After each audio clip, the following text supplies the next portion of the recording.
자, 여러분 반갑습니다. 빌딩 시스템 강의를 시작할게요. 오늘 이야기할 주제는 여러분들 그 BIM 과제하고 있죠. 과제를 하고 있는데 그 과제가 아직도 어려울 거예요. 어려울 거라서 선생님이 여러분들한테 도움이 될 만한 자료를 원래는 뒤에 나중에 우리가 수업에 BIM 사례라던가 이런 것들을 보여주는 시간이 따로 있는데 이걸 좀 땡겨서 여러분들한테 BIM에 대해서 먼저 설명을 좀 하고 여러분들이 과제를 하는데 도움이 될 수 있도록 설명을 좀 먼저 해주려고 이렇게 수업을 조금 조절을 했습니다.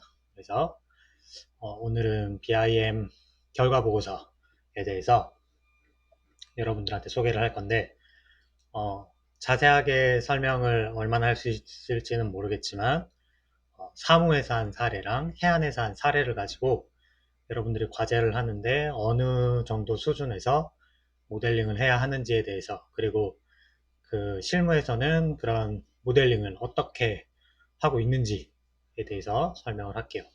원래대로라고 하면 8주차에는 원래 중간고사 기간이긴 한데 우리가 온라인을 하면서 중간고사가 이제 없기 때문에 중간고사가 따로 없으니까 그 시간을 대신해서 진도를 나가려고 했는데, 진도를 나가는 대신에 여러분들이 지금 좀 어려운 부분에 대해서 보충 설명을 하는 시간으로 대체하는 걸로 진행을 해보도록 하겠습니다.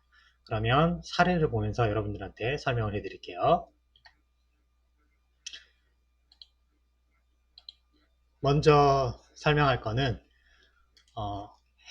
사무입니다. 이거는 사무에서 한 BIM 보고서입니다. 보시면 뭐 이렇게 쭉 써 있는데 이거는 뭐 중요한 게 아니고요. 지금 보이는 이 건물이고요. KT 사옥이고요. BIM으로 모델링을 했고 이거는 이미지를 BIM에서 렌더링을 해서 만든 겁니다. 이 뒤에 이런 배경은 아마 포토샵일 겁니다. 포토샵으로 했을 거예요. BIM하고 포토샵을 적절히 사용한 게 될 거고요. 이런 것도 합성을 했을 겁니다. 넘어가고요. 건물은 이렇게 생겼어요. 이 건물을 모델링을 그럼 어떻게 했는지 한번 살펴볼게요. 지금 보이는 이미지들은 전부 모델링을 한 걸 가지고 렌더링을 건 사진들입니다. 실내, 실외 이렇게 잘 만들었죠? 네, 잘 만들었습니다. 여러분도 충분히 이 정도 만들 수 있는 걸로 제가 알고 있습니다. 하지만 이 정도 수준으로 사실적으로 렌더링을 해서 보고서에 넣어야 된다는 건 아닙니다. 이거는 그냥 사례기 때문에 보여드리는 거고 이 정도를 바라진 않습니다, 선생님이. 자, 일단 보면 여기는 지하인데요. 보면 배치도가 먼저 나왔죠? 이거 배치도구나. 배치도인데 스케일을 보면 1대500 수준으로 배치도를 만들었어요. 여러분도 제가 배치도를 넣으라 그랬죠? 지금 보이는 정도 수준에서 배치도를 그리면 선생님이 판단하기에 아주 훌륭한 정도 수준의 배치도 그림입니다. BIM에서만 작업을 했기 때문에 이 정도만 나와도 아주 훌륭한 거예요. 잘한 겁니다. 이 정도 모델링 하는 게 쉬운 길이 아닙니다. 이 정도면은 충분하다고 보고 있고요. 지하인데 보면은 스케일이 여기도 이건 필요 없으니까 넘어갈게요. 이 로비층인데 1대 250 정도 스케일이 됩니다. A3를 기준으로 했을 때 1대 250 정도로 모델링을 하면은 이렇게 배치가 되는데 여러분들이 건물 규모가 좀 제법 클 겁니다. 물론 이 건물도 큰 건물이긴 하지만 여러분들 건물이 크기 때문에 선생님이 판단하기에는 1대 300 정도 수준이면 여러분들 건물을 어느 정도 표현할 수 있을 거라고 생각을 하고 있고요. 그 다음 1대 300으로 하게 되면 여러분도 알겠지만 표현을 하는 게 한계가 있죠. 모델링을 아무리 자세하게 하더라도 도면으로 표현할 수 있는 수준이 정해져 있죠. 그죠? 그래서 여기도 보면 1대 300 정도 수준이 될 겁니다. 이 정도 수준에서 모델링을 하시면 될 것 같고 도면을 만들 때도 이 정도 수준으로 나오면 된다라고 보시면 돼요. 판단하시면 되고 제가 이 도면을 보면서 어떤 식으로 도면을 만들어내면 적당한지에 대해서 설명을 할게요. 일단 평면도 같은 경우에는 기준층을 중심으로 해서 한 10개 정도의 평면도를 만들려고 했는데 지하가 있으면 지하도 하나 정도는 이렇게 넣으셨으면 좋겠고요. 도면을 조금 확대되어 있는 도면을 위주로 한번 볼까요? 이건 1대 200으로 만들었네. 좀 더 디테일하게 보면은 확대를 한번 해볼까요? 확대를 해보면 도면이 그렇게 자세하지가 않죠, 생각보다. 여러분들이 뭐 보면 알겠지만 이게 자세하지가 않습니다, 생각보다. 이 정도 수준은 여러분들이 충분히 모델링을 해서 표현할 수 있는 정도 수준이 됩니다. 그래서 이 정도 수준으로 만든다고 생각하시면 될 것 같고, 구조체 표현을 하시고요. 그 다음에 여기 보면 커트널 부분인 것 같습니다. 커트널이 있고요. 그 다음에 외장재를 얘는 커트널로 썼기 때문에 커트널까지만 이렇게 표현을 했어요. 그래서 저번에 얘기할 때도 어, 건축 도면, 그 다음에 구조 도면, 그 다음에 설비 도면 이렇게 총 세 가지 정도로 만드시면 되는데, 이 세 가지로 만들 때 평면도를 기준으로 했을 때 표현하는 수준이 골조, 그러니까 구조를 표현하는 거랑 외장재를 표현하는 정도 수준에서 표현을 하면 된다라고 했습니다. 여기도 보면 그런 정도 수준으로밖에 안 됐어요. 내장재라든지 이런 것들은 전혀 표현이 안 돼 있죠. 단일체랑 이렇게 표현을 1대300 스케일에선 할 수도 없고 하기도 어렵습니다. 그래서 여러분도 이 정도 수준에서 건축 모델링을 하면 된다라고 생각을 하시면 될 것 같아요.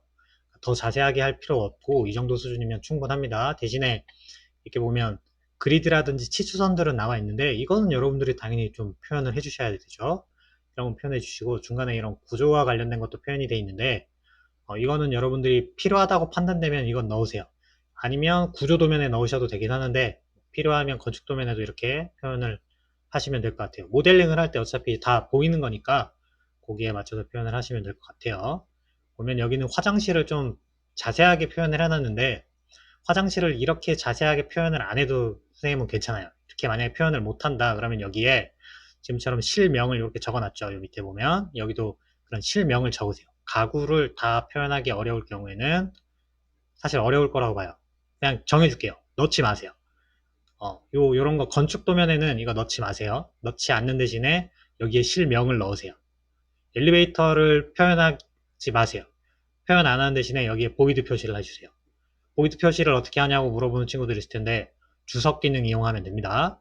주석 기능 이용해서 여기 이렇게 건축 도면 위에다 보이드 된 표시를 해주시면 될 것 같아요. 가구도 지금 여기 보이는 이런 가구들은 넣지 마세요. 넣게 되면 용량도 문제가 되고 여러분들이 힘드니까 그거는 뺄게요. 건축 도면에서 빼겠습니다. 이렇게 하시면 될 것 같고 넘어가 보면 조금 더 디테일하게 표현이 되는데 이거 넘어갈게요. 지금 보이는 도면들은 전부 다 레빗을 이용해서 BIM에서 다 추출한 도면들이에요. 그래서 여러분들이 알고 있는 CAD를 이용해서 그리는 도면하고 좀 다르죠. 지금 밑에 여기 있는 이 도면들은 바닥에 깔아놓은 도면이에요. 실제는 이 도면은 모델링하고 이거는 바닥에 깔린 도면이라고 보시면 돼요. 이런 정도 수준이면 충분합니다. 표시를 이 정도 수준에서 해주시고 실명 이런 것들 잘 표시해 주시면 가구가 없더라도 공간을 이해할 수 있기 때문에 그거는 적정하게 여러분들이 좀 조절을 해주세요. 넘어가서 위로 상부로 좀 올라올게요. 똑같은 도면이 계속 반복되고 있기 때문에 그래 여기 보면 램프가 있는데 이런 램프를 여러분들이 표현하는 거 좀 어려워하는 친구들이 있을 것 같긴 한데 램프 표현해 주세요. 램프 표현이 돼 있어야 됩니다. 가구 같은 거랑 이런 거 생략하는 대신에 램프 있어야 됩니다. 램프 넣어 주시고요. 계단 이런 거 있으면 충실하게 모델링 다 해 주시고요. 그 다음에 램프 상에서 여러분들이 이렇게 지금 표현하기가 하다가 잘 안 되는 부분이 있어 어렵다. 지금 램프 구간이 전체가 램프일 수도 있지만 뭐 부분적으로 램프인 경우도 있고 뭐 그렇습니다. 표현을 잘 못하겠으면 부분적으로 주석 기능을 이용해서 그려도 그거는 선생님이 이해를 할게요. 그거는 주석을 이용하셔도 모델링 한 걸로 선생님이 판단을 하겠습니다. 뭐 MEP 관련된 건 넘어가고 지금 보이는 거는 구조도면입니다. 구조도면도 지금 보이는 정도 수준으로 하시면 돼요. 구조도면 보면 이 구조도면에 이 보라던가 빔의 두께, 이름 뭐 이런 걸 막 적는 복잡한 도면들이 있는데 그렇게까지 바라지 않습니다. 그런 거 생략하셔도 됩니다. 지금처럼 바닥 있으면 슬라브 밑에 보와 그러니까 거더와 빔이 큰 보와 작은 보가 이렇게 지나가고 있고 기둥이 표시된 이 정도 수준의 구조 도면을 만들면 충분합니다. 당연히 내력벽은 모델링 하셔야 되고요. 내력벽, 그 다음에 기둥, 보 이렇게 모델링을 하시면 됩니다. 기초 도면 이런 거는 필요 없습니다. 이렇게 하시면 될 것 같고 인면도 지금 단면도가 먼저 나왔나요? 단면도가 나왔는데 단면도는 지금 보면 생각보다 안 복잡하죠? 이 정도 수준이면 되는데 여기 보면 복잡한 부분들이 있어요. 이런 디테일을 확대해 보면 이런 부분에 이제 인면이랑 그 다음에 슬라브랑 결합되는 부분이라든가 이런 게 모델링이 자세하게 돼 있는데 그렇게까지 도면을 만들 필요는 없습니다. 그거는 나중에 디테일 도면에서 한 장 내지 두 장 정도만 디테일 도면을 인면과 그 다음에 설비, 그 다음 구조 이게 결합되는 파트 한 부분만 이렇게 따서 확대 도면을 만들어 주시면 되고 전체적인 단면도를 만들 때는 이 정도 수준, 이거보다 좀 더 단순해도 괜찮습니다. 그 정도 수준에서 만드시면 될 거예요. 그리고 이 키플랜 들어가 있는데 키플랜 이거는 반드시 넣으세요. 키플랜이 없으면 어느 부분에서 자른지 선생님이 파악을 못하니까 넣어주시고요. 지금 보면 스케일이 1대 500 정도 되는데 이 스케일은 여러분들이 참고를 좀 하세요.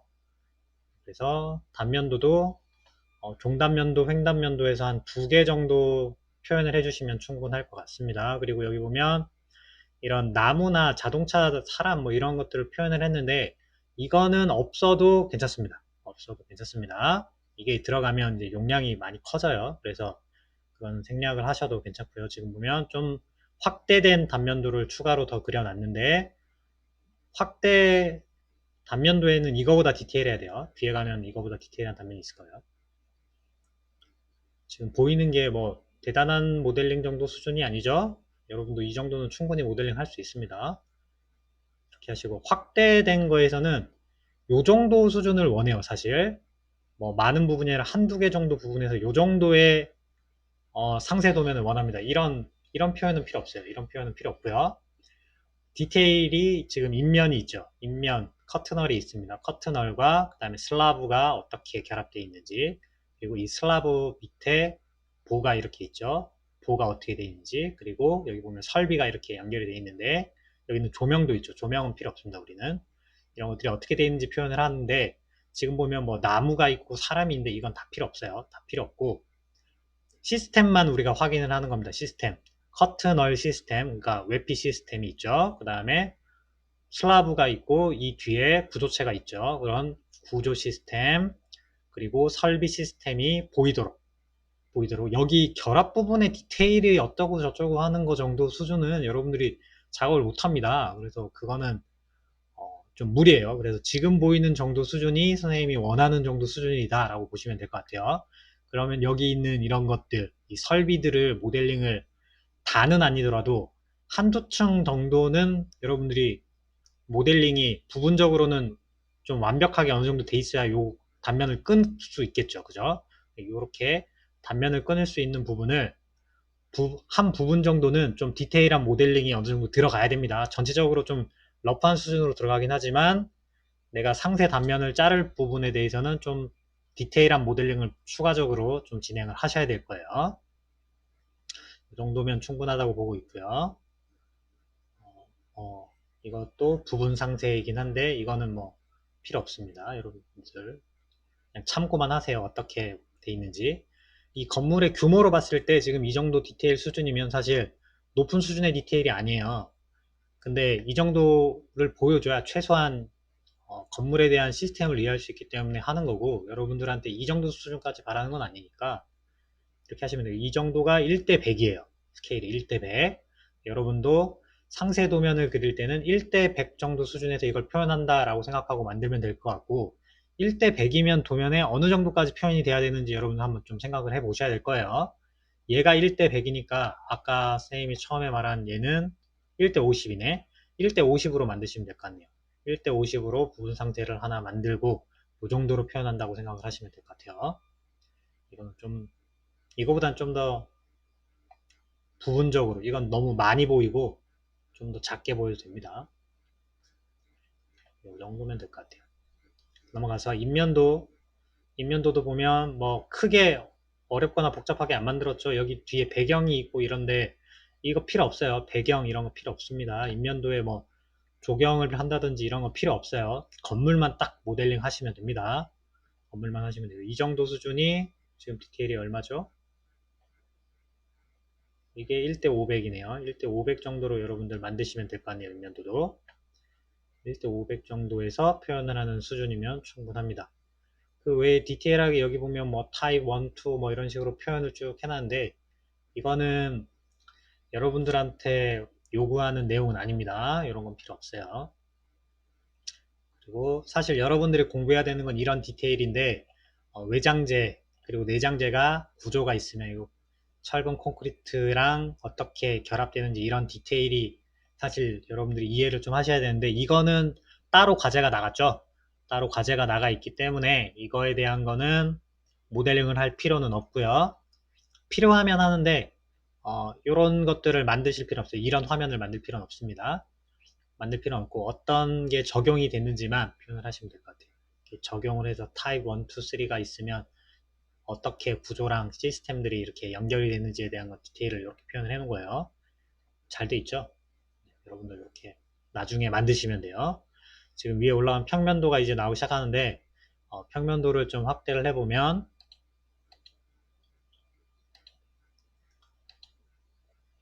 뭐 여러분들 충분히 할 수 있을 만큼의 디테일이죠? 이렇게 만드시면 돼요. 근데 여기 보면 이 가구가 이렇게 많이 있죠?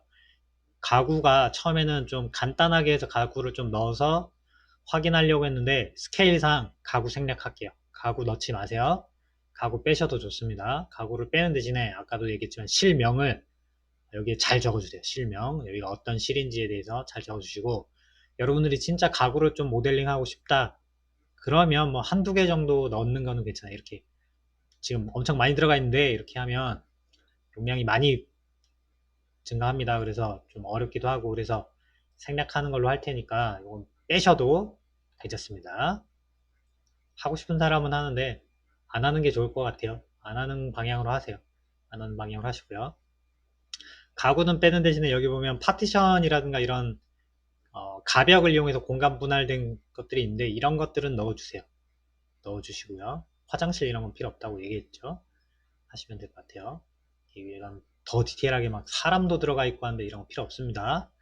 필요 없는 거 불필요한 건 최대한 줄이시면 될 것 같아요.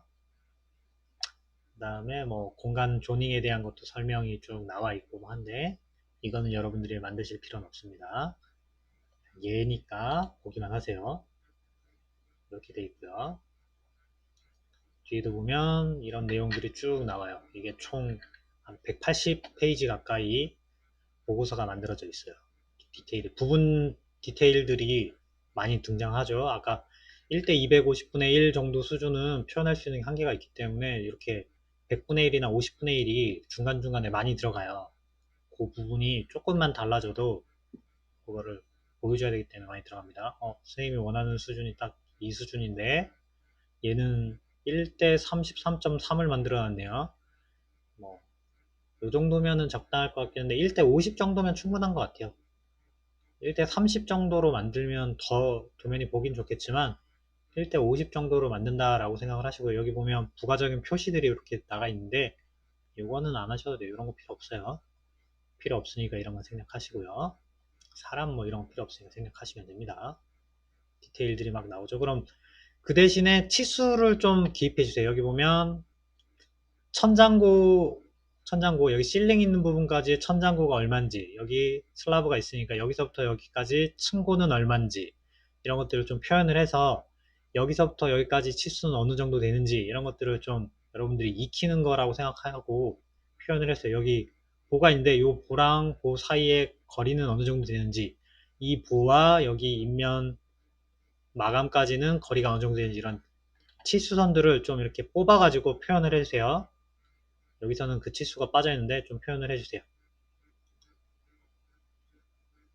네, 그런 내용들이 여기 쭉 나옵니다. 이거는 피난동선이네 보니까 피난동선이에요. 그래서 여기 비상계단 있는 데로 나가려면 거실의 맨 끝에서 제일 먼 데에서부터 문을 통해서 여기까지 가는 거리를 이렇게 계산한 거. 이거는 피난동선과 관련 있는 거라서 이렇게 법규 검토한다고 만들어 놓은 것 같습니다. 이런 건 뭐 여러분들이 만드실 필요는 없습니다. 근데 나중에 실무하면 이런 것도 만들어요, 실제로. 그리고 프로그램 중에 이런 피난 동선을 자동으로 계산해주는 프로그램도 사실 있어요. 그런 식으로 만들어져 있다는 거. 참고만 하시면 될 것 같아요. 그리고 앞에 도면에 추가적으로 설명 필요한 부분들을 이렇게 설명이 쭉 나가요. 이 보고서를 만들 때는 진짜 실제 이렇게 만듭니다. 이렇게 만들어져 있고요. 그리고 중간중간 이런 3D 같은 거를 집어넣어서 이해를 좀 쉽게 하기 위한 것들하고, 이거는 구조 분석도 했네요. 구조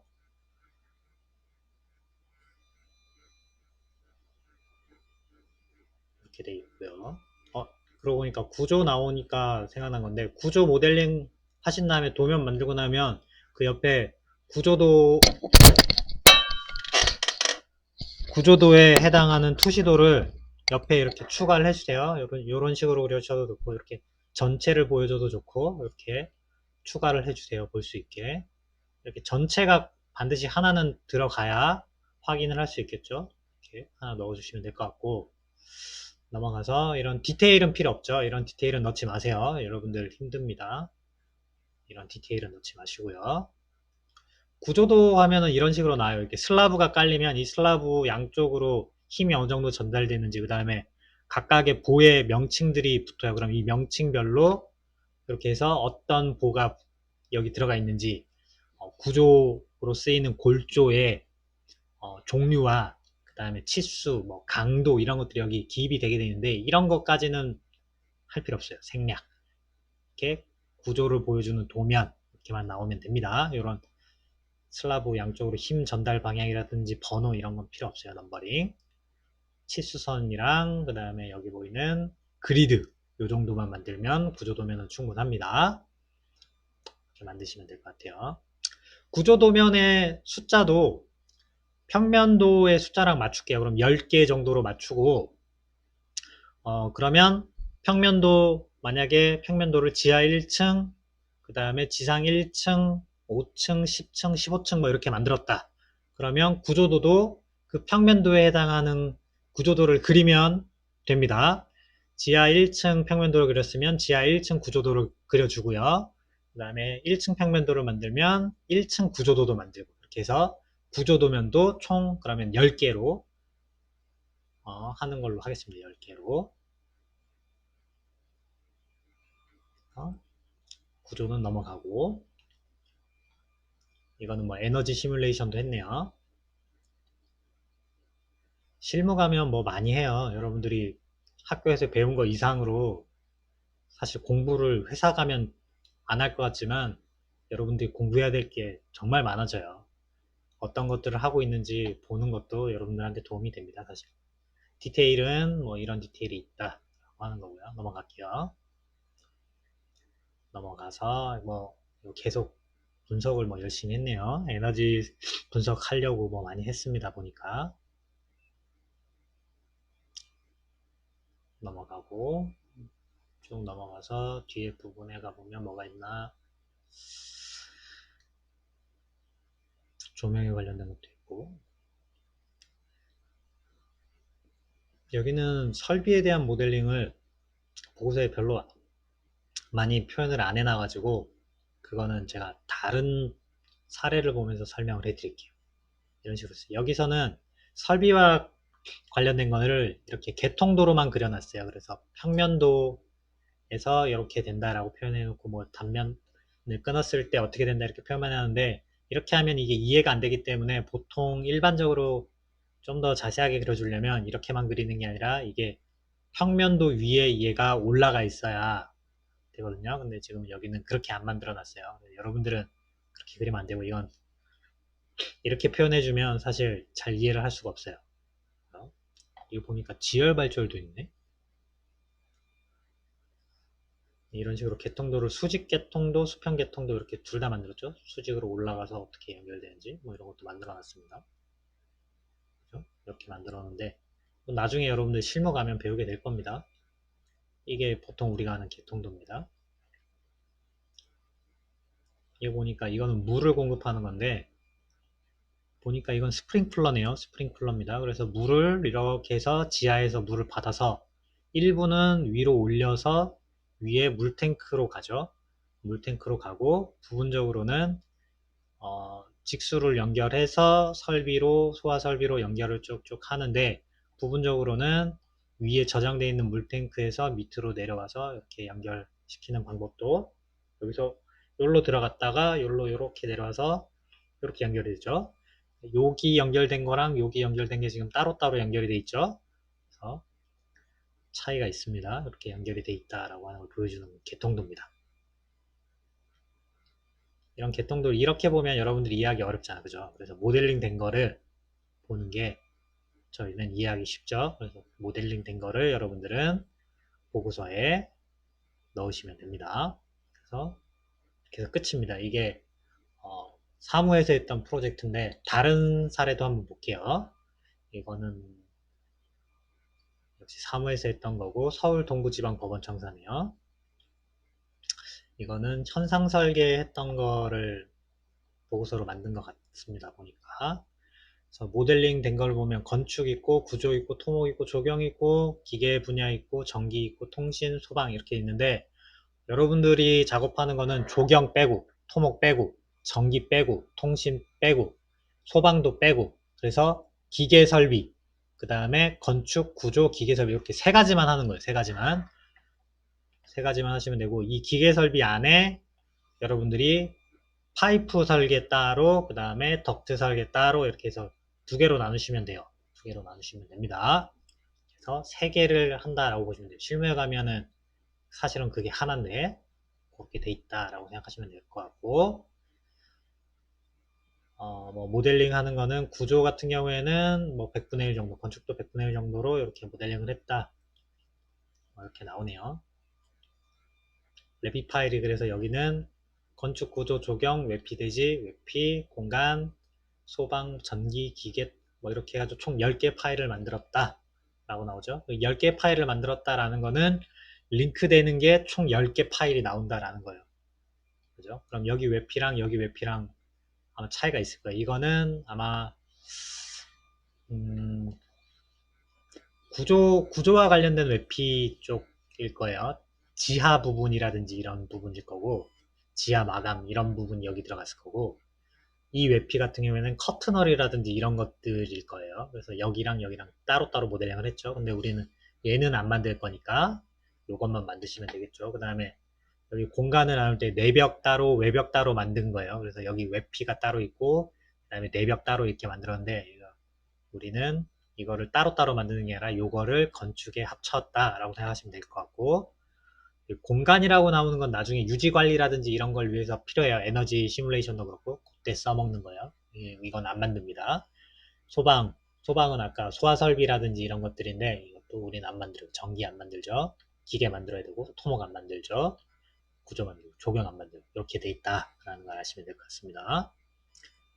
분야별로 모델링 된 걸 보면 건축이랑 구조를 같이 보여주는 거 하나 있죠. 하나 있고 여기 보면 디테일이 생각보다 높습니다. 그래서 여기 있는 것 정도로 만들면 사실 가장 좋지만 이 정도로 만들면 여러분들 시간도 많이 걸리고 힘들어서 좀 조절을 해야 되고요. 그 다음에 여기 토목 조경 MEP 있는데 이거 다 필요 없고 MEP만 하면 됩니다. 이런 식으로 MEP만 하면 되고 MEP도 보면 파이프가 엄청 많죠. 덕트도 엄청 많고 배관이 엄청 많은데 엄청 많은 것 중에 우리는 딱 두 개만 급수 배수만 딱 한다고 했습니다. 그것만 모델링을 하시면 되고요. 여기 보면 설비들이 이렇게 들어가 있는데 설비 모델링 디테일이 여기도 보이지만 기계실에 이렇게 복잡하게 들어가 있는데 이렇게 모델링 하지 마세요. 이렇게 하면 여러분들 힘들고 이게 뭔지도 잘 우린 이해 못하잖아. 그죠? 그래서 그냥 네모 박스만 이렇게 딱 만드시면 됩니다. 네모 박스. 그리고 부분적으로 이렇게 덕트도 그렇지만 이 사이즈가 중간에 변해요. 항상 똑같은 크기로 모델링 되는 게 아니라 사이즈가 변하는데 그거는 아마 여러분들이 설비 도면을 구했으면 거기에 표현이 돼 있을 건데 만약에 그거를 못 구했다고 하면 그렇게 작아지는 것까지는 안 바랄게. 그냥 하나의 사이즈로 쭉 만들어지는 것 정도만이라도 표현을 잘 해주세요. 이런 식으로 깔끔하죠. 이해하기 쉽죠. 개통도를 보는 것보다 이렇게 모델링 되어 있으면 보기가 쉽습니다. 이런 거 복잡한 거 이런 거 만들지 말고 자, 이렇게 돼 있어요. 취합하면은 이렇게 만들어진다라고 지금 보여주고 있죠. 나중에 선생님이 원하는 게 여러분들이 다 모델링해서 이렇게 취합한 모델링을 보고 싶은 거예요. 여러분들도 이런 취합된 모델링을 보면서 실제로 모델링을 했을 때 내가 시스템들을 얼만큼 알고 어떻게 적용을 해야 이게 설계가 똑바로 되는지 여러분들이 좀 이해하기를 바라는 것 때문에 모델링도 시키는 거예요. 그리고 패밀리를 이렇게 다양하게 만들었는데, 패밀리 이렇게 다양하게 만드는 거는 있는 거는 쓰시고 없는 거는 추가로 만들지 말고 박스 형태로 하라고 얘기했습니다. 계속 얘기하지만 박스 형태로 만드세요. 이렇게 만들게 되면 이거 어렵고 용량이 무한대로 커져요. 그래서 어렵습니다. 이렇게 만들지 마시고, 복합벽체도 종류가 사실 엄청 많은데 복합벽체도 될 수 있으면 생략하세요. 복합벽체 생략하시고 바닥 같은 경우에 그냥 슬라브 하나로 만드셔도 괜찮습니다. 당연히 그 디테일 도면에는 표현을 해주셔야 되는데 그거 외에는 그냥 만들지 마세요. 그리고 이렇게 보면 기둥 중에 이런 기둥이 있을 거예요. 그러니까 철근, 철골, 콘크리트조 이렇게 있을 거예요. 그럼 그 안에 철골이 이렇게 H빔이나 I자빔이 이 안에 콘크리트 안에 들어가 있는 이런 애들이 가끔씩 나오는데, 만약에 이런 경우라면 이거를 만들지 마시고요. 이런 콘크리트 기둥을 그냥 쓰세요. 쓰는 대신에 주석으로 요 H나 I자 빔 형태만 여기에 이렇게 표현을 하세요. 이렇게 모델링을 하면 이거 어렵거든요. 그래서 여기에다가 그냥 H만 이렇게 주석으로 표현을 하는 걸로 하겠습니다. 당연히 이건 못 만듭니다, 여러분들. 못 만드니까 이렇게 만들지 마시고, 여러분들 나중에 취업하면 회사에서 이렇게 이미 다 이렇게 만들어 놨을 거예요. 자기들이 쓰려고. 아니면 회사 들어가서 이런 거 여러분들이 배워가면서 만드시거나 그렇게 될 겁니다. 그러니까 이거는 여러분들이 모델링 하지 마세요. 있는 거 쓰시고 없으면 박스 형태로만 간단하게 만드세요. 소방 관련된 것도 많이 있죠. 다 모델링 하면 난리 납니다, 여러분들. 모델링 할 게 한두 개가 아니죠. 이렇게 돼 있습니다. 외피 작업한 거 보면 커트널이기 때문에 이렇게 돼 있고, 그 다음에 얘네들이 층별로 뭐 저층부, 중층부, 상층부마다 이게 커트널도 똑같은 커트널이 들어가는 게 아니에요. 좀 달라져요. 그리고 이게 왼쪽, 오른쪽, 그 다음에 그러니까 정면, 그 다음에 후면 뭐 이렇게 해서 디테일이 또 조금씩 차이가 있어요. 그래서 이게 모델링 하는 게 웹피도 쉽지가 않습니다. 그래서 여러분들이 웹피 시스템 하나만 똑바로 모델링 하려고 해도 시간이 많이 걸릴 거예요. 이 정도의 디테일을 만드는 건 아닙니다. 당연히 그렇게 만들 수 없죠. 이렇게 만드는 걸 바라지 않습니다. 멀리언 스팬드럴 정도만 정확하게 표현할 수 있는 정도면 충분하니까 이렇게 만들어 주세요. 여러분들 회사 가면 이런 거 다 만들어야 되는데 지금 보면 좀 무섭죠? 이거 만들 수 있나 싶죠? 사실 그때 가서 여러분들한테 임무가 주어지면 누구보다 잘 만들 거라고 생각을 합니다. 그런 게 있다. 또 그다음 뭐 데이터 활용하는 방안이 있는데, 활용하는 방안까지는 여러분들이 할 필요 없죠. 그냥 어떤 게 있는지만 보세요. 여기 있는 거 쭉 보면 지난 3학년 2학기 여러분들 수업할 때 선생님이 특강도 하고 설명도 해줬는데, 실제로 회사 가면 이런 것들을 여러분들이 BIM으로 설계하면 해야 되고, 그다음 이런 걸 회사에서 바라고 여러분들을 뽑는 거예요. 이렇게 해주길 바라고. 그러니까 여러분들이 지금 좀 내가 이걸 못하겠다, 힘들다 이렇게 생각을 하면 회사 가서 지금보다 훨씬 더 어렵고 괴로워지는 거예요. 지금 어떻게 보면 맛배기만 연습해 보는 건데, 이미 다 나와 있는 도면을 가지고 하는 건데, 나중에 회사 가면 이 도면 그리는 것부터 BIM으로 작업을 하고 결정된 게 하나도 없는 거를 모델링 하면서 해야 되는데, 그럼 사실 훨씬 어렵거든요. 그러니까 지금 미리 좀 연습한다고 생각하고 좀 힘들어도 다 나를 위해서 투자하는 시간이다 생각하시고 좀 버티기를 바래요. 특히 지금 온라인으로 가르쳐 주고 있다 보니까 이걸 대면 수업에서 만나서 선생님이 얘기해 주는 것보다 아마 못할 거예요. 뭐 좀 그런 아쉬운 점이 있긴 하지만, 뭐 일단 상황이 지금 그러니까 좀 아쉽지만 이 정도로 보면서, 눈으로 좀 보면서 여러분들이 좀 찾아보면서 하기를 바랍니다. 간섭 검토하는 내용이 나왔네요.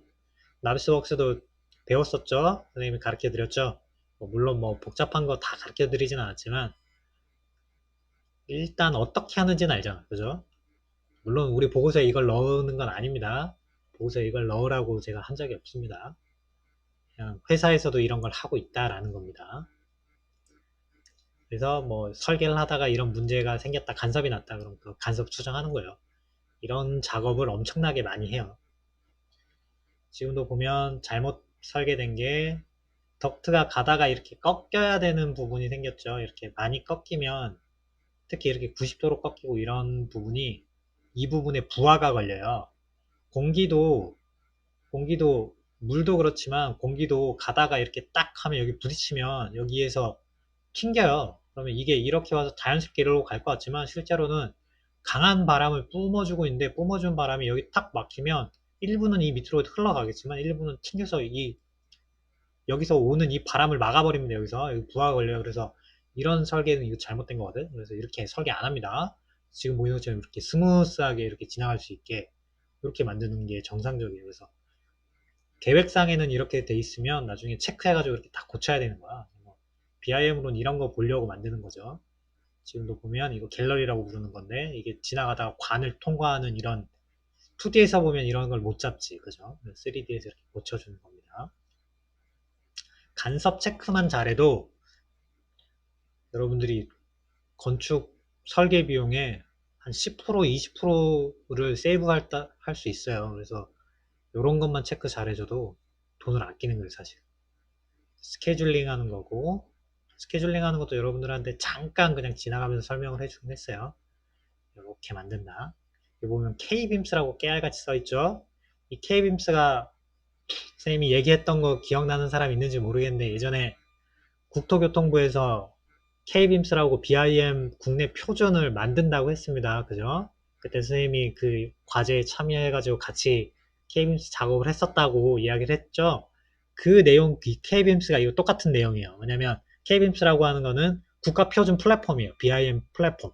그 플랫폼에 맞춰가지고 정보라든지 이런 데이터들을 여기다 넣어주는 거거든. 해안에서도 만들어야 되지만 사무에서도 당연히 이 K빔스 플랫폼에 맞춰서 이 작업을 해야 돼. 그래서 뭔가 일람표를 만들면 전부 다 이 K빔스 기준에 맞아야 돼. 그래서 이렇게 나옵니다. 도면을 보면 여기는 컬러링이 좀 돼 있죠. 이거 컬러링 하는 거, 색상표 넣는 거 레빗에서 배웠죠. 여기서 예쁘게 이렇게 색상을 넣었는데, 우리 만드는 도면에서는 사실 이거 있어도 그만 없어도 그만이에요. 뭐 있다고 해서 뭐 점수 더 주고 없다고 해서 점수 까고 이런 거 아닙니다. 근데 이렇게 하면 일단 보기는 좋잖아, 그죠? 여러분들이 보고서를 만들면 첫 번째는 보기 좋게 하는 게 중요하고, 당연히 그 안에 정보들이 충실하게 들어있고 그게 핵심이거든. 이렇게 만들면 보기도 좋고, 그죠? 추가적으로 얘를 설명하는 이런 다이어그램 같은 거 있어도 좋고 3D가 있어도 좋고, 그죠? 보고서를 만들 때 여러분 나중에 포트폴리오 만들어야 되잖아, 그죠? 그때 이런 거를 좀 참고를 하셔야 돼요. 이렇게 만들면 깔끔하잖아, 그죠? 자, 이런 식으로 되어 있다라는 거고요. 층별로 뭐 어떻게 됐다라고 하는 걸 쭉 설명을 하고 있습니다. 조닝에 관련된 것도 같이 설명하고, 물량 산출하는 거 가르쳐 드렸는데, 그죠? 생각나는 친구도 있을 거고 까먹은 친구도 있을 겁니다. 물량 산출, 이거는 비내력벽 관련된 마감 재료들에 대한 빔 산출이네요. 어느 정도 수량이 들었는지. 이건 뭐 멀리언 나와 있고, 유리, 석재, 커튼홀 관련된 거네요. 여기 보면 바닥 마감, 그 다음에 천장, 계단, 창, 뭐 이렇게 해서 이 중에 얘는 비내력벽 마감 재료가 얼만큼 들어간지 뽑은 거네. 그죠? 그 다음에 바닥 마감 재료가 얼마 드는지 뽑은 거고, 이거 나중에 다 돈 계산할 때 들어가는 거죠. 그죠? 이런 식으로 어떤 종류가 마감 재료로 쓰였는지랑 그 면적이 어느 정도 수량이 들었는지 이런 거 쭉 뽑는 거죠. 그죠? 이렇게 만들어서 쭉 보여주는. 이런 거를 나중에, 이건 팁인데, 이런 걸 나중에 여러분들이 포트폴리오를 만들 때 BIM으로 모델링을 했죠. 그러면 이거를 여러분들이 하는 걸 배웠으니까 이렇게 만들어가지고 포트폴리오에 만약에 넣잖아? 그러면 여러분들이 좀 큰 설계 사무실 있죠. BIM 발주와 관련된 거라든지 그런 입찰을 들어가는 회사에서는 이런 걸 여러분들이 만약에 포폴에 넣었잖아? 그러면 혹합니다. 왜냐면 이런 거 할 줄 아는 사람 잘 없거든. 배울 때도 없기도 하고, 학생들이 이런 걸 할 수준도 아니고 사실. 근데 여러분들이 간략하게라도 이런 걸 만들어서 할 줄 안다 그러면 회사에 되게 좋아요. 모델링을 할 줄 아는 친구는 많지만 모델링을 제대로 할 줄 아는 친구는 정말 드물거든. 그죠? 이런 거 만들어 놓으면 회사에서 하는 일이 이런 거니까 좋아합니다, 사실. 쭉 만들 수 있어요. 이런 거 만드는 거 쉽잖아. 그죠? 가시성 들어가서 이거 다 끄면 되잖아. 내가 필요한 것만 남겨놓고 끄면 되죠. 되게 쉬운 건데, 사실. 쉬운 건데도 못하는 친구들이 많다는 게 문제지. 그지? 석재가 들어간 부분. 자, 이런 식으로 만들었어요. 이거 뭐 사실 맘만 먹으면 여러분들 금방 만들 거라고 봅니다. 슬라브, 그죠? 구조. 여기는 이거 뭡니까? 철골. 철골이네. 이 철골이 보자. 뭐라고 써있는지. 사이즈가 800, 600, 종류별로 다 있네. 이거를 좀 더 디테일하게 만들면 종류별로 예를 들어서 800 곱하기 800 얘가 몇 개 들어갔는지만 따로 뽑고 여기 나온 것처럼 650 곱하기 650이 몇 개 들어갔는지 따로 뽑고 이렇게 따로따로 만들어주면 사실 더 좋아하지. 여기 말하는 이거는 뭐냐면 복합구조 얘기하는 겁니다. 이렇게 해서 만들어주면 더 좋지. 하지만 이 정도만 만들어줘도 좋아하지. 그죠? 이렇게 해서 보고서는 이렇게 만들어요. 나중에 이걸 가지고 엑셀로 만드는 엑셀로 내보내는 것도 선생님이 얘기해줬죠. 물량 뽑으면 레빗에서 그걸로 보고서 만들어서 그걸 엑셀로 변환하는 방법 가르쳐줬었지. 까먹었을 거예요 아마. 왜냐면 그렇게 자세하게 설명 안 해줬으니까 아마 지나가는 걸로 듣고 까먹은 친구들 많을 텐데 이렇게 만들면 나중에 표로 딱 정리하기가 아주 쉽잖아. 그죠? 만드는 방법. 시간대별로 하는 방법. 이거는 여러분들 렌더링 하기 전에 세팅할 때 그 몇 월 며칠 몇 시에 햇빛이 어디서 들어오는지 일형, 그러니까 일형 또는 음형 이런 거 분석할 때 쓰는 건데 그걸 여기도 이제 합니다. 회사에서도. 그래서 몇 월 며칠 몇 시에 어떻게 된다 딱 나오죠. 동지 하지 뭐 이렇게 해가지고 합니다. 회사에서도 해요. 이런 거. 사실 대단히 어렵거나 뭐 복잡한 게 아닌데 불구하고 이렇게 만들어 놓으면 사실 정말 괜찮지. 그죠? 깔끔하잖아. 그다음 뭐 태양광 발전을 어디 할 건지에 대한 건데 이거는 나중에 1조 시뮬레이션을 해보고 결정을 하면 되는데 뭐 계획상 어디에 그냥 설치해도 되는 거고 이건 뭐 사실 간단하기도 하고 별로 중요하지도 않아요. 기류 분석도 했네 여기는. 이거는 윈드 터널이라고 부르는 거예요. 그래서 바람이 불었을 때 바람이 지금 보면 여기 화살표 있죠? 여기서 요렇게 부는 거예요. 그랬을 때 지금 여기 표시가 안 돼 있는데 레벨이 있어요. 그래서 지상 0에서부터 몇 미터 높이에서의 바람 불어오는 거를 체크하는 거고 그 다음에 요 데이터를 봄, 여름, 가을, 겨울 해가지고 만들어낼 수도 있고 시간대별로 끊을 수도 있고 이거는 기류 정보, 기후 정보 데이터만 있으면 만들 수 있는 것들인데 여기서는 그런 걸 했다라는 얘기입니다. 윈드 터널이라는 기능이 있어요. 선생님도 예전에 다이어그램 만들 때 많이 써먹었던 건데 간단하면서 괜찮아요. 이거는 에너지 플러스에서 에너지 시뮬레이션 했다는 겁니다. 그래서 만들었네요. 이렇게 해서 보고서가 여기서는 끝이 나네요. 이게 사무에서 만든 보고서입니다. 괜찮죠? 잘 만들었죠? 이게 실무에서 하는 정도 수준이에요.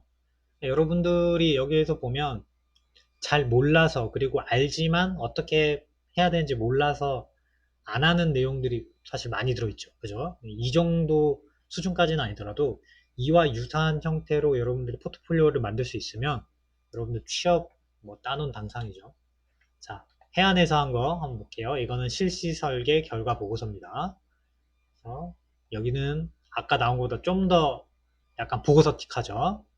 앞에 있는 게 약간 포트폴리오 느낌이라면 이거는 좀 누가 봐도 좀 보고서 느낌입니다. 이 건물을 만드는데 개요부터 시작해서 어떻게 적용했다가 다 나와요. BIM 어디 적용했냐? 공간 구조, 건축 기계, 전기, 소방, 토목 조각. 아까 앞에 사무회사 할 때도 이런 수준으로 쪼개놨죠. 이런 분야로 쪼갰죠. 똑같습니다. 거의 똑같다고 보시면 돼요. 그래서 어떤 정도로 내가 어떤 작업을 할 건지에 대해서 쪼개놨죠. 시각화 작업 다 할 거고 품질 검토 할 거다. 법규, 그 다음에 건축, 구조, 전기 해서 간섭 뭐 이런 거 품질 평가 할 거다. 그 다음에 수량 뽑을 거다. 에너지 효율 분석할 거다. 수치 분석할 거다. 환경 시뮬레이션 피난 1조 이거 앞에서도 했죠. 그거 할 거다. 이렇게 딱 표현해놨어요. 여기 할 거라고 딱 표현해놨죠. 그 다음에 그 추가적으로 얘는 음향, 온도 뭐 이런 것도 했고, 시각검도, 공정검도. 공정분석 같은 경우에는 저번에 공정 시뮬레이션 기억납니까? 나비스웍스에서 하는 거 했었죠. 근데 여기 보면 파트가 뭡니까? 시공빔이라고 돼 있죠. 설계 파트가 아니라 원래는 이게 시공 파트에 붙어 있는 건데, 시공 파트에서 할 거를 미리 땡겨서 건축에서 테스트를 하는 거야. 그러니까 설계하는 입장에서는 업무량이 느는 거긴 하지만 설계 품질 면에서는 엄청 좋겠죠. 아주 좋은 평가를 받아요, 사실. 그래서 이런 것들을 일부러 합니다. 그래서 시공 도면이나 이런 것들 하는 것들을 많이 하는데, 이런 것들은 사실 기존 2D 설계에서 못 하는 건데 BIM이니까 할 수 있는 것들이에요. 그래서 많이 합니다, 이런 것들을. 모델링을 어떻게 했는지 쭉 나오죠. 버전 2017년도 버전을 쭉 했어요. 여기 나비스웍스, 솔리브리 이런 거 썼다라고 나옵니다. 솔리브리 여기 보면 이건 뭐냐면, 이거는 모델 뷰어라고 되어 있는데 솔리브리 모델 체커라고 하는 게 또 있어요. 그래서 룰셋이라고 하는 걸 만들어서 법규 검토라든지 이런 거 할 때 쓰는 게 있습니다. 또 그런 거를 여기서 사용해요.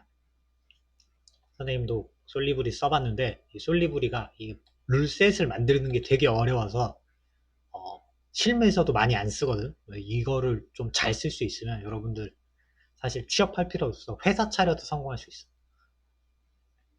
자, 그래서 모델링 업무, 그 다음에 품질 관리 업무, BIM 수량, 기초 데이터 산출 업무, 실시 설계 도면 산출 업무, 뭐 이런 식으로 업무들이 이렇게 쭉 있는데, 보면은 BIM 에너지 검토, 이게 되게 포지션이 크죠? 여기 딱 써 있잖아. 그죠? 시간은 3%밖에 투자를 안 하는데 불구하고 이게 여기 딱 써 있는 거야. 그만큼 중요하게 생각한다는 거야. 여기 수량 산출 이런 것도 보면 딱 써 있잖아. 2%밖에 안 하는 건데 써놨잖아. 중요하게 생각한다는 거예요. 설계 사무실에서 중요하게 BIM 업무로서 중요하게 생각하는 게 수량을 뽑는 거랑 에너지 효율 검토하는 거를 중요하게 생각하고 있다는 거예요. 여러분들이 이런 것들을 할 줄 안다 그러면 당연히 회사에서 좋아하지. 보통의 여러분들의 경쟁 상대라고 하는 학생들은 이거밖에 할 줄 몰라. 모델링. 모델링도 사실 똑바로 못해. 여러분들이 하는 수준보다 잘한다고 말하기 어려워. 요 정도 모델링밖에 못하니까 39% 정도 회사에서 생각할 때는 얘네는 100점 만점에 한 40점밖에 안 되는 애들인 거야. 근데 여러분들이 이걸 가지고 간섭 검토를 할 수 있어. 그지? 그 다음에 수량도 뽑을 줄 알아. 이거는 당연히 못하니까 빼버리고 에너지 분석도 할 줄 알아. 그러면 여기 3%, 2%, 5% 합쳐가지고 얼마야? 10%잖아. 여러분들은 100점 만점에 49점인 거야. 그지? 49점. 그 외에 여기 추가적으로 여기 보고서 만들고 이런 것들 요거 합친다 치면 여러분들은 55점 정도 되는 거야. BIM 업무를 여러분들이 회사 가면 해야 되는데 여러분들은 100점 만점에 55점짜리인 거야. 실시 설계는 당연히 할 줄 모르지. 나중에 여러분들이 실시 설계는 회사 가서 배워야 되는 거니까 이건 빼고 55점짜리 인재인 거지. 근데 다른 친구들은 100점 만점에 다른 거 못하지? 그럼 39점짜리 이거 합친다 쳐도 45점짜리 여러분들이 다른 학생들에 비해 10점이라는 점수를 먹고 들어가는 거야. 그지? 중요하겠죠. 회사에서 큰 회사면 큰 회사일수록 이런 것들을 일을 많이 하기 때문에 이런 것들을 중요하게 생각하는데 여러분들이 이런 걸 할 수 있다라는 걸 적극적으로 어필해야 되겠지. 그지? 그래서 이런 식으로 모델링을 했다는 거예요. 넘어가고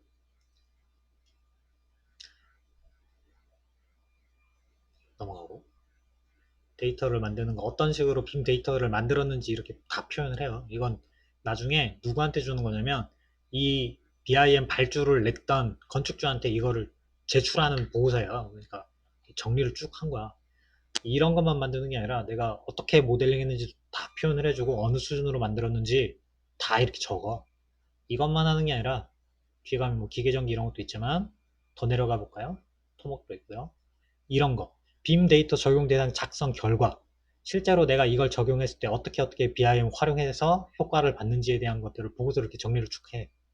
요런 걸 내가 했다라고 하는 거 보여주는 거고. 그죠? 쭉 나옵니다. 어디에 썼다.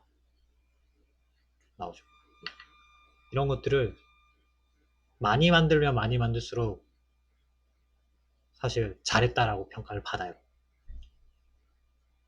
왜냐면 오류라든지 이런 거를 많이 찾아냈다라는 거잖아. 그죠? 그럼 그만큼 설계 품질이 좋아졌다는 얘기잖아.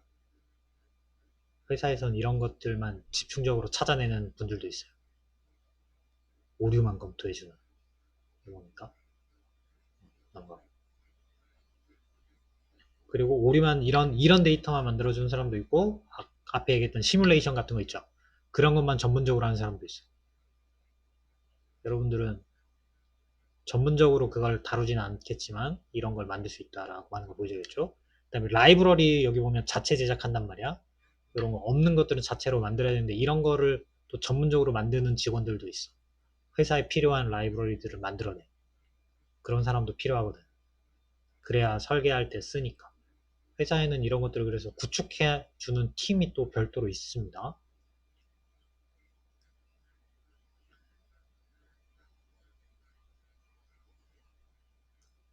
공간, 공간 관련, 장애인과 관련된 거.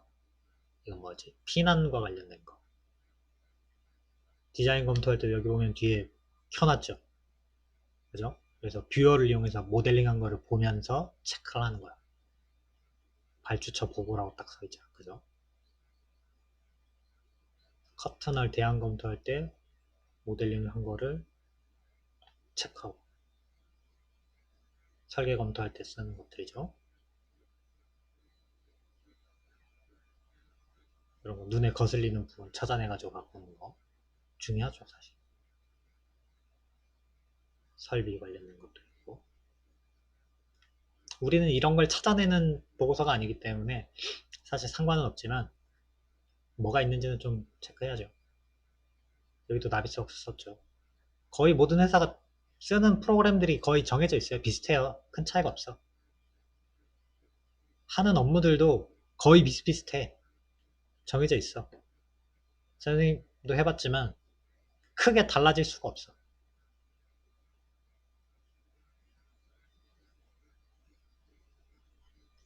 이렇게 나옵니다.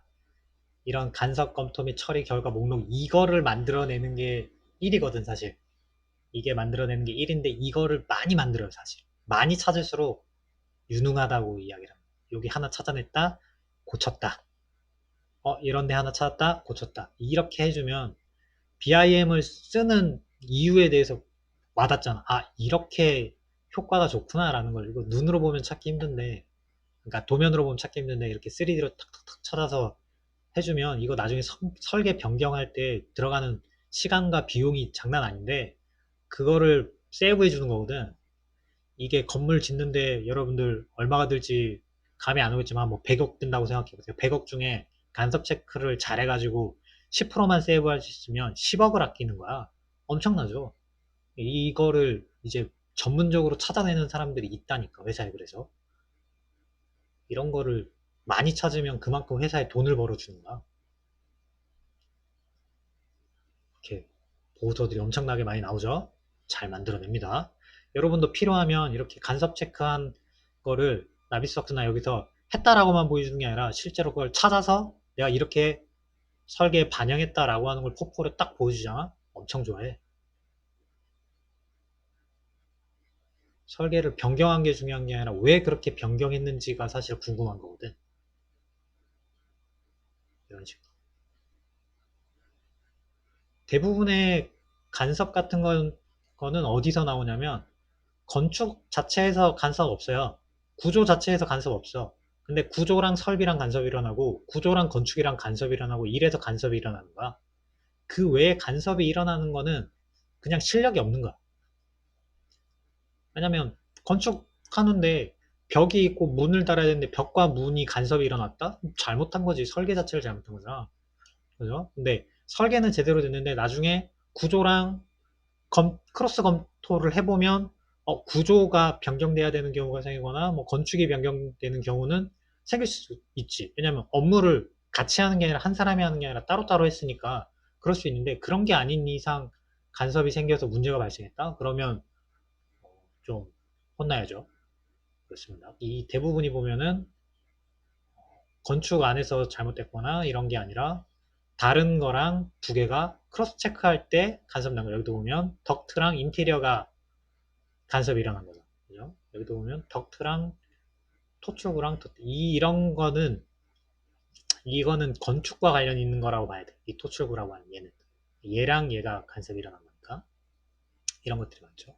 목성 정원 밖으로 벽이 노출됐다. 이거는 좀 혼나야 될 사항 중에 하나인 것 같네요. 이렇게 해서 수량도 여기서 뽑았죠. 수량 아까 사무에서도 뽑죠. 뽑습니다. 수량을 다 뽑아냅니다. 수량 뽑는 것도 일반 견적에서 이렇게 뽑는데 이렇게 뽑으면 사실 잘못된 거거든. 이렇게 뽑아야 돼. 요렇게 뽑는 게 사실 정상이거든. 어쨌든 뭐 이거는 디테일적인 거니까 넘어가고, 여기도 보면 규격, 그죠? 보 사이즈별로, 그죠? 사이즈별로 수량을 뽑아냈자, 그죠? 이런 거. 이거는 엑셀로 내보내기 한 걸 표로 쭉 정리를 한 거죠. 그죠? 여러분도 할 수 있는 거예요, 사실. 모델링만 돼 있으면 다 할 수 있어. 수량 데이터 쭉 있고, 넘어가서 얘는 뭐죠? 기둥에 관련된 거. 도면 넘버링 하는 건데 이건 뭐 넘어가고, 목록 넘어가고. 이건 뭐죠? 아, 이거는 레빗에서는 모델링이 이렇게 돼 있는데 이거를 나중에 출력하면 이렇게 시트에다가, 시트 뭔지 기억나죠? 시트에다가 도면을 이렇게 붙여넣어서 출력하는 겁니다. 시트로 나중에 만들 때 이렇게 만든다 라는 겁니다. 모델링 된 거를 시트에 옮겨서 이렇게 도면화 시킨다, 그 말이에요. 이걸 이렇게 만들었다는 얘기죠. 사실 여러분들 다 배운 거예요. 그걸 여러분들이 자꾸 쓰면서 여러분들이 자기 걸로 만들어야 되는데 한 번 쓰고 안 쓰니까 사실 까먹거든. 그래서 다음에 하라 그러면 못 하는데 자꾸 해야 늘어요. 어쩔 수 없어. 쉬운 게 아니기 때문에. 창호 일람표도 만들었네요. 창호 일람표는 만들기 좀 까다로워요. 선생님도 만들다가 이거 너무 일도 많고 복잡해가지고 그때 빼자고 해가지고 우리는 뺐는데, 저것도 사실 2D 도면에서는 쉬운데 3D로 만드니까 어려운 거야. 여기도 에너지 관련된 거 했죠. 에너지 성능 분석하고, 이거 보니까 1조 분석한 건가요? 일사량 분석한 것 같네요.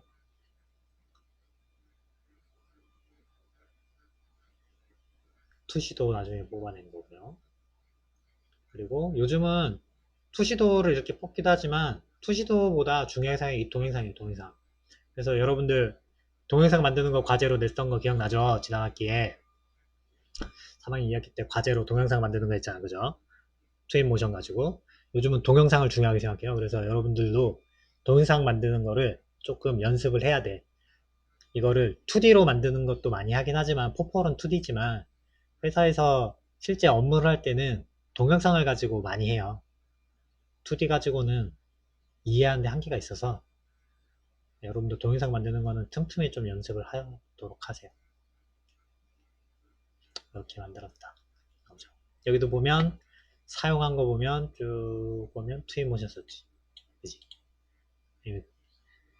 그래서 트윈모션이랑 나이스웍스를 여러분들한테 가르쳐 주려고 한 이유가, 실제로 회사 가면 쓰는 프로그램들이 저런 거라서 그래. 사실 안 가르쳐 줘도 가서 배우면 되긴 하는데 가서 배우면 늦어. 지금 배워야 돼. 나중에 이거 누가 가르쳐 주겠어요? 아무도 안 가르쳐 줍니다.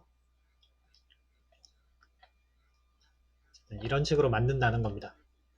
여러분들이 이제 어느 정도 감이 왔는지 모르겠어요. 이런 식으로 보고서라고 하는 게, 빔으로 만든 결과 보고서라고 하는 게 이런 식으로 나오는 거고, 저기에 들어가는 항목들이 엄청 많고 디테일해요. 그래서 사실 저걸 여러분들이 한 번쯤 다 훑어보고 내가 어디까지 할 수 있는지 사실 셀프로 체크를 해봐야 되는데, 그렇게까지 하긴 좀 어렵고, 선생님이 몇 가지 정해주는 것만 가지고 여러분들이 직접 한번 만들어보는 연습을 하는 거예요. 여러분들이 완벽하게 만들어 올 거라고 사실 생각하고 과제를 내는 게 아니라, 이거를 여러분들이 부족하지만 해보면서 내가 어느 정도 수준으로 이거를 만들 수 있느냐, 내가 할 수 있느냐 없느냐를 한번 생각해보고 체크해보라는 거예요. 그리고 여러분들이 부족함을 느껴봐야 여러분들이 더 연습할 거잖아. 그지?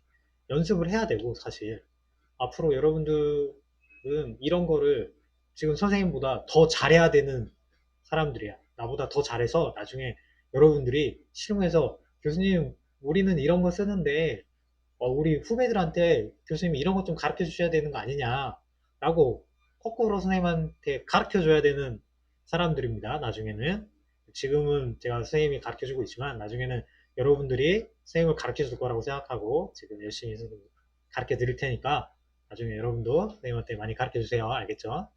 자, 이렇게 해서 짧은 시간이긴 하지만 여러분들 이제 과제로 수행하는 내용에 대해서 한번 쭉 훑어봤고, 사실 지금 보여준 자료들은 이거를 공개하지 않는 조건으로 받은 자료들이에요. 그래서 여러분들한테 나눠주고 싶긴 한데 나눠주면 좀 나중에 곤란한 일이 생길 수가 있어서 나눠주지는 못하겠어. 그래서 지금 동영상으로 일단 녹화는 했으니까 여러분들이 필요하면 녹화된 화면을 캡처해서 보던가 이렇게 좀 해줬으면 좋겠어요. 좀 이해를 해줬으면 좋겠어. 이게 나중에 이건 회사 재산이잖아. 지적 재산이란 말이야. 근데 이건 뭐 내 맘대로 이렇게 누굴 주거나 이러면 곤란해. 내가 교육용으로만 참고용으로 여러분들한테 보여주기 위해서 쓰겠다라고 해서 부탁해서 받은 건데 내 맘대로 하기가 좀 그래요. 알겠죠? 좀 이해해 줬으면 좋겠어요. 자, 그렇게 해서 자, 여러분들 과제에 대한 설명을 오늘은 좀 추가해서 수업을 했고요. 다음 시간에는 또 진도를 이어서 나가도록 하겠습니다. 고생했습니다.